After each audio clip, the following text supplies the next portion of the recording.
Hey, good morning, Facebook. Good morning, group. So, happy Friday. It's payday. It's Friday. It's Funny Friday. Don't forget to put them up. It's also 7:30 and I have to be at work in like 5 minutes. I'm running a little bit late, but I wanted to come on here to talk about two questions that I stumbled upon. So the first question was the one that I posed to you guys yesterday during our little pop quiz moment about reading fatigue.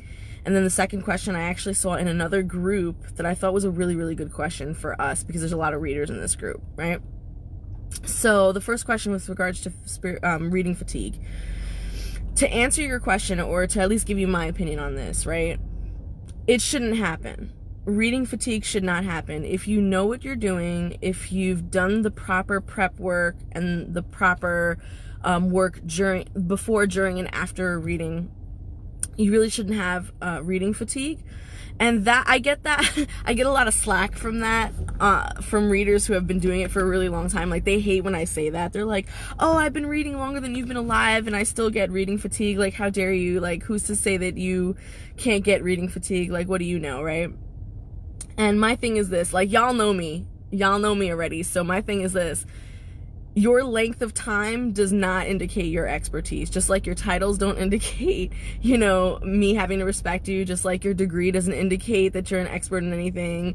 And just like your age does not indicate your wisdom. Like, that does not fly with me. So you doing it for a long time doesn't necessarily mean you're doing it correctly for a long time. So miss me with that bullshit, right? So the idea is you want to make sure that your prep work is done first. So before we get into that prep work, good morning blessings to you, my brother. So before we get into that, let's talk a little bit about how reading fatigue might come about, right? So reading fatigue can come about for a couple of reasons. It can come about by overreading, so doing back-to-back readings for an extended period of time. For someone who does not do their prep work, that could be very difficult for them. It can come from the fact that, here's one that actually a lot of people don't know about. Decks and spiritual divination systems are alive. A lot of people don't know that. So your divination system has its own living energy, right? It can come about from the fact that you've created that deck or created that system. It could have come about because that deck was owned by someone prior to you who had fed it some life. It could come about just by you working with it for weeks, months, years, giving it life, breathing life into it, practicing with it, building a relationship with it. So you are creating a living energy with these decks and with these spiritual divination systems. And so these systems have a life of their own, and because of that, things can happen between the reader and their system, and in rare occasions, your systems can feed off of you. And I don't mean feed off of you in terms of like, a vampire sucking you dry. I mean feeding off of you in the sense that it can play tricks with your energy. It can make it more difficult for you to read. It can make you work a little bit harder for you to read. And so therefore pulling a lot more energy out of you and causing you to become a little bit more exhausted. So, a lot of times you'll hear from like the Wiccan community, oh, you shouldn't buy your deck. You should have it gifted to you. I don't know where that myth came from, but it's full of shit. Like, don't even like pay that any mind. You can buy your own deck. Nothing bad's gonna happen to you. And if anything, it's actually preferable, because when you have a brand new ice clean deck, you can give it your own life and you can build your own relationship with the deck, versus a deck that's gifted to you that may not be used. Especially if it's used and it's given to you, it's already got the essence of someone else and the work of someone else. So unless they're really, really good at cleaning stuff and removing a life essence from an object, which is not an easy task to do, you're taking something on. You're taking an entity into your home is really what you're doing. So that's rare. That doesn't happen often, but that is a possibility as to why you would experience reading fatigue. And then, of course, reading fatigue can come from something that has nothing to do with you being a reader. It can come from the fact that you just have holes in your energy field and you're leaking out. And you might just get tired just over just walking up a flight of steps, or having a conversation with someone, or driving a car. It just might get you exhausted and drained, and that has nothing to do with you reading. It just has to do with the fact that you need to strengthen up your auric field, your energy field, feed it, strengthen it, and make sure it's not leaking anywhere, because when you read, that's gonna definitely play a huge factor as to why you're exhausted. Another factor might be the person that you're reading, right? So the person that you're reading may not understand or may not know that they are a toxic individual, or that they are an energetic vampire in a way. And just the sheer presence of them sitting in front of you is pulling from you like crazy. And if you're not aware of that, and if they're not aware of that, that could be a reason why you're experiencing reading fatigue. There's so much. So yesterday, you guys answered the questions beautifully. You brought into the fact that the elements play a huge role in this situation. So water, fire, incense, the air, all of that plays a huge role in keeping us safe when it comes to setting up our space, right? Those elements, having those elements there, play multiple roles. They cleanse the space, they protect the space, they connect with the spirits, they create a filter for the spirit so that what is coming through is what should be coming through and not some bullshit. They give you warnings. They there's so many roles that those elements in your space play.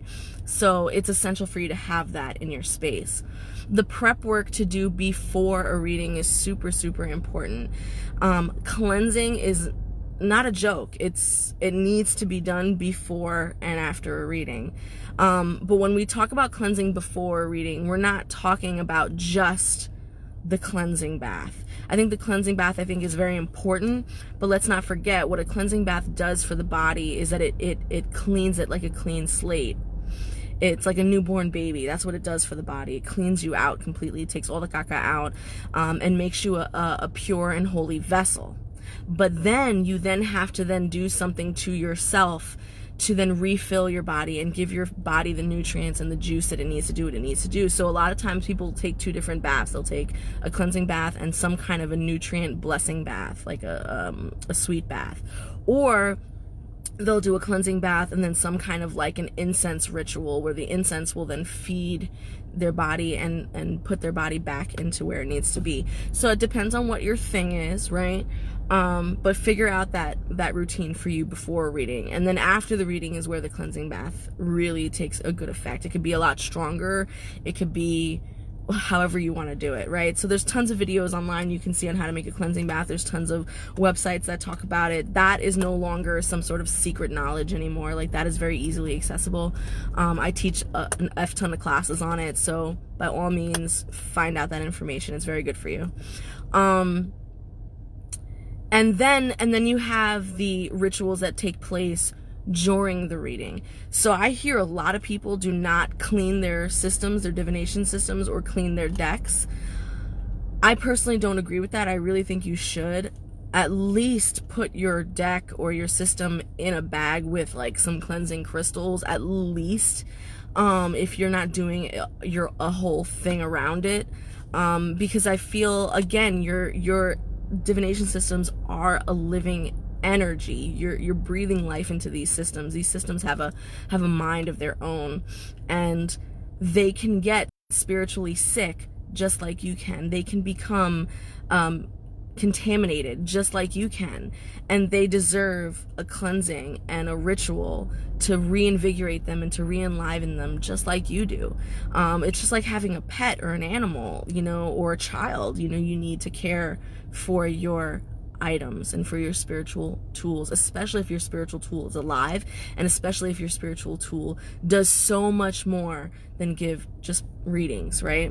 That spiritual tool is done for your own guidance and for your own spiritual growth. We use our divination systems for everything, so they're an essential part of who we are as readers and as practitioners. So they deserve the respect, right? And so that pregame, practice that you do during a reading would be things like, in between each reading, you know, just kind of dousing yourself off with some Florida water or some incense or something to kind of just reset you in between each reading. Doing like a 15 to 30 second grounding meditation, just really quick, just real quick thing to kind of get yourself back in between each reading.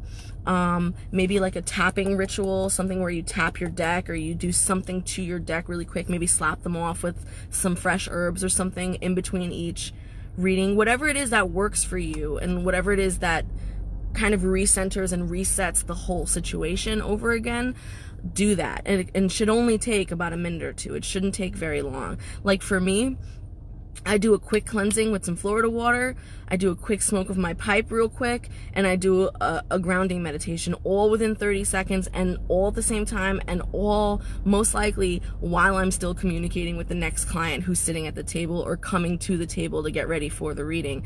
I can do all of that all at the same time because I've done it for so long, and that's something that it's like a natural, it's like breathing.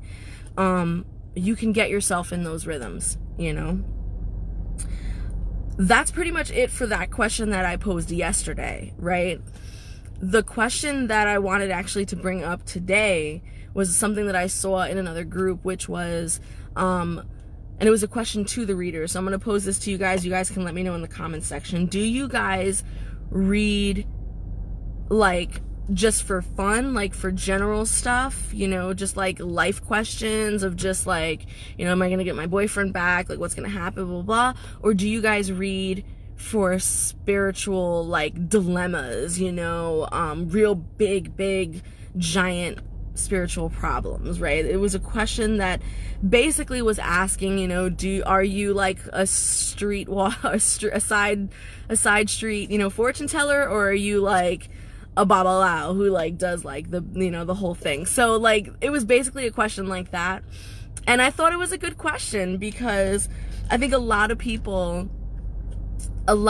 see street readers and street vendors, people who go to like fairs and events and stuff like that and read, as like not the real thing, that they're just like for entertainment purposes only, and that if you go into some like spiritual like temple and then you see like this person sitting on a pillow all dressed in white with like all this divination stuff in front of them as like the real thing.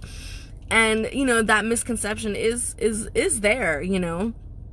And not only that, but it's also seen as, if you're doing these kinds of readings that are just kind of like simple like little things, do you do general readings or do you have very specific questions? They see that as kind of like, well, what's the point? Like, isn't this supposed to be a deeper spiritual thing, right? So here's my take on this whole thing. I do both, right? So I'll go out there and I'll do fairs and I'll do events, and I also do them in my home. I also go to people's houses and do personalized things for them. I'll do little divination tarot parties where I go to someone's house and it's like a group of people, and you know, we all have wine and cheese and just do readings all day long. I do it in all different ways, right? And none of my readings are different. None. I do not approach it as if it's any less serious than if I was doing a reading for a very, very serious situation. Just because it's a party does not mean that an attendee at that party doesn't have a serious situation that needs to be addressed. And so I will approach it the exact same way. The second thing is with regards to the questions, right? Do I take general questions or do I take specific questions, and why or why not? Personally, I prefer to take general questions or someone who doesn't have a question at all versus someone who has a very, very specific question. And the reason why is this, not that I can't do it, but it limits the reading, and it almost makes the reading kind of boring if the person already has a very, very specific question in mind, because most likely if they have a very specific question in mind, they also have a very specific expectation of the answer in mind. And when you don't give them that answer, it causes issues, right? And so to be honest with you, that drama is not something that I'm for, and so I try to avoid that as much as possible. So I will answer their question in addition to other answers that I'll give them, so that I kind of fluff around it so that they are not so distracted by that initial thing, so that they aren't so upset when the answer that I give them is not the one that they want. But I prefer general, or I prefer no question at all, because of two reasons. I remember being on the other side. I remember being the client and coming to a reader and knowing deep down in my heart something is wrong and I just can't quite put my finger on it. Or knowing that I need help, but I'm not quite sure where to start because I have so many overwhelming things happening to me all at once. I literally just don't know what to ask. I don't know where to start.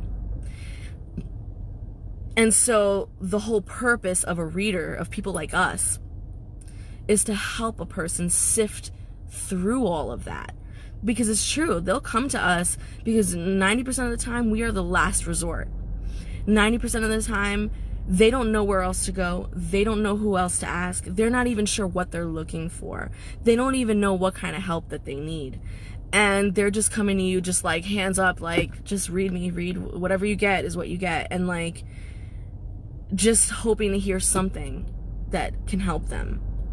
Those are the kind of readings that I prefer, because those are the ones that allow me to go deep, to go hard, to go in, to just tear it up.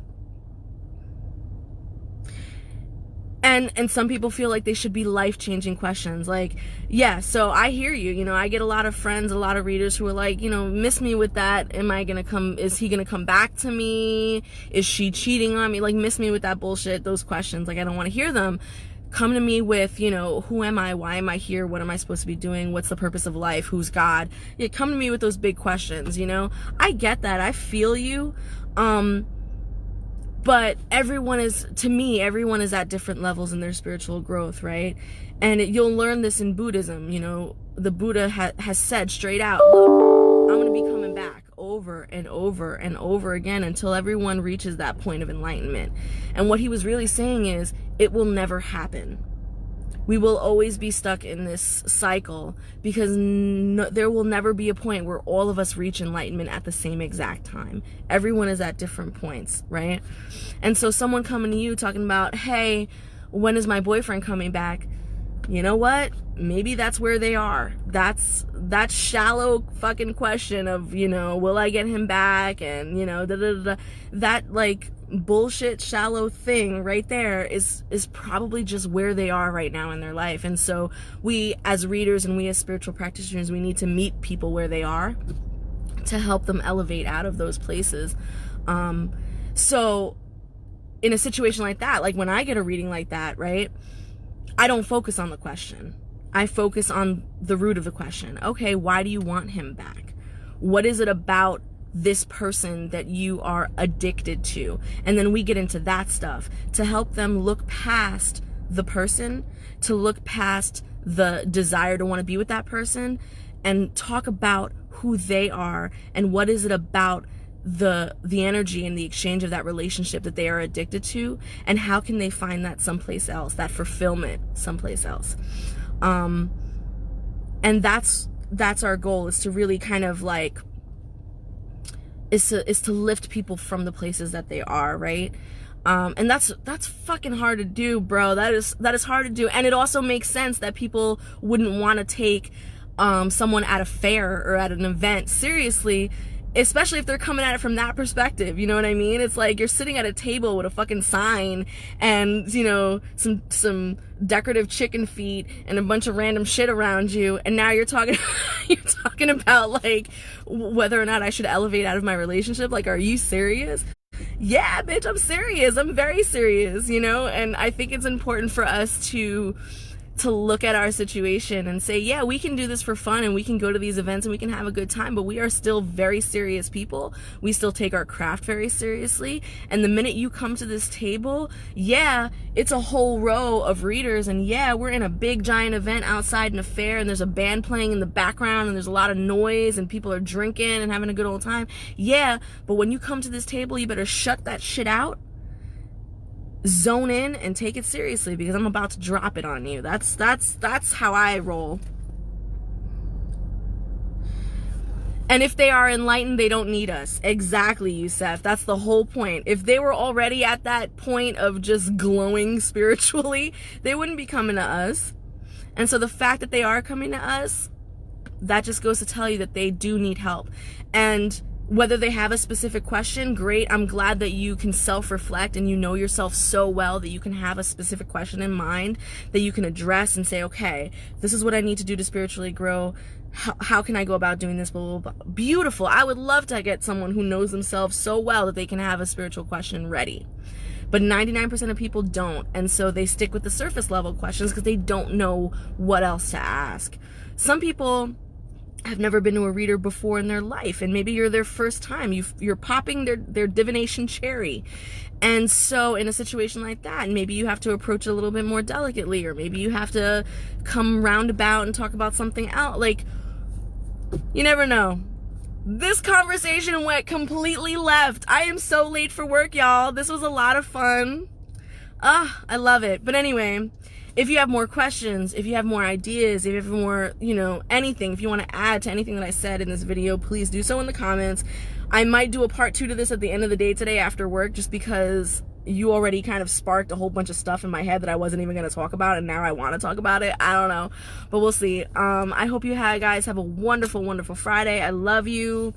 Put some funnies up for me. I want to laugh today during my lunch break, and I will talk to you soon. Woo!